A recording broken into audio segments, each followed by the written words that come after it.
Good morning, students. Today we are discussing the last topic of the chapter agriculture, and the topic is impact of globalization on agriculture.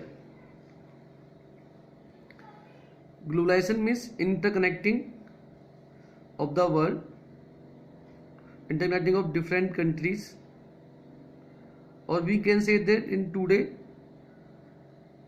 the whole world is act as a global village. All countries are dependent or interconnecting, more interconnecting today. The export and import take place between the countries. It was there at the time of colonization. In 19th century, when European traders came to India, in 19th century, British, Portuguese, Dutch, they came to India, they came to African and Asian countries, mainly for the traders. Indian spices were exported to different countries of the world that time. And farmers of the South India were encouraged to grow these crops. Indian spices in 19th century were in great demand in all the European countries.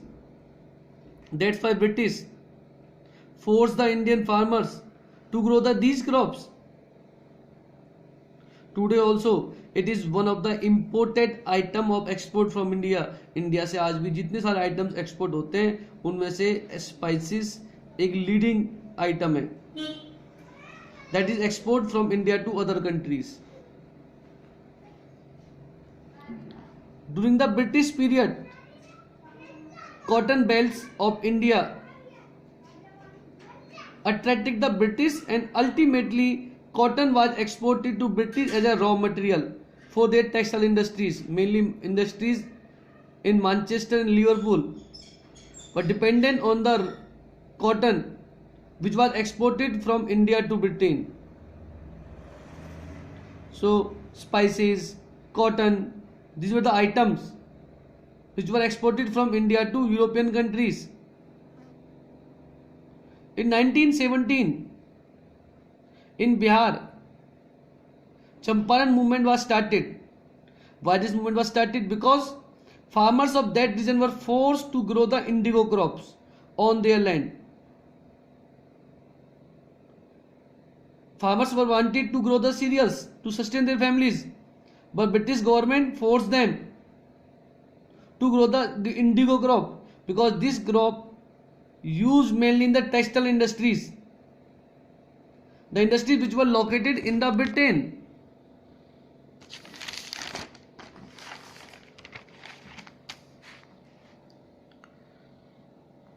After growing indigo, if the farmers will grow indigo in all the cropping seasons, they were unable to grow the food grains to sustain their families. To sustain their families, farmers also need the food grains. If they will grow the only indigo crop, then how they will manage the food grains to their families? That's why Champaran movement was started in India, in Bihar in 1917. Under globalization after 1990, the farmers have been exposed to new challenges, and globalization mainly was at extended level after 1990, when liberalization was take place in the world. India also changes foreign policy in 1990.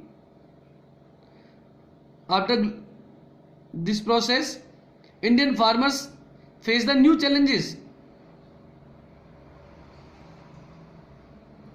Despite being on into an important producer of rice, cotton, rubber, tea, coffee, jute, spices, India in सारी crop से leading producer है. इसके बावजूद our agriculture products are not able to compete with the developed countries, because in such countries Because in the developed countries cost of cultivation is low, and India cost of cultivation is high. Why the cost of cultivation is low in the developed countries?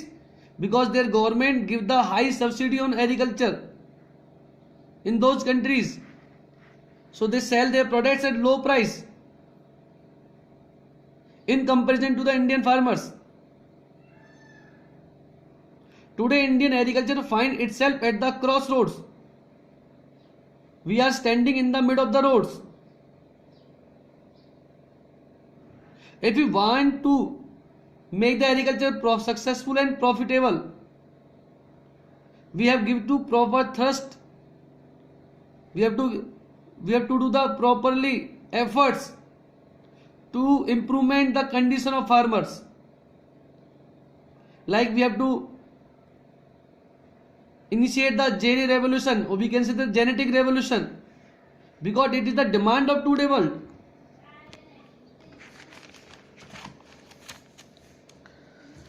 Because like organic farming is much in vogue. Vogue is in demand. Now mostly people demand the product which is produced through the organic farming. It is practiced without the factory made chemicals like fertilizers, pesticides. Even does not affect the environment in a negative manners. That's why organic farming is in a great demand. Mostly people today prefer to purchase the products of organic farming. In India, the rural population is about 600 million, and it depends upon 250 million hectares of agricultural land. 250 million hectare land in 600 million people. So we can say that there is an average of less than half a hectare per person. Per person के पास half hectare से भी कम land है. Indian farmers should diversify their cropping patterns. If you want to improve the agriculture, if you want to make the agriculture a profitable, first of all we should diversify the cropping patterns in India from cereal to high value crops. Today Indian farmers mainly focus to grow the cereals, the traditional crops. We have to lap them and we have to increase the high value crops cultivation.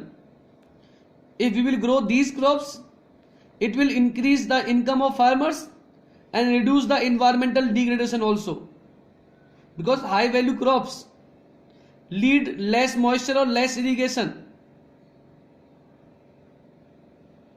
The traditional crops like rice, sugarcane, they need more irrigation, so it led the water degradation. Fruits, medicine, herbs, flowers, vegetable, biodiesel crops like jatropha, etc. These crops need the very less irrigation. They need less water than the rice and sugarcane. So if we want to compete the international market, or we want to make our agriculture profitable, then first of all we have to initiate the organic farming, and then we have to change the cropping pattern also in our country. That's all for today, students.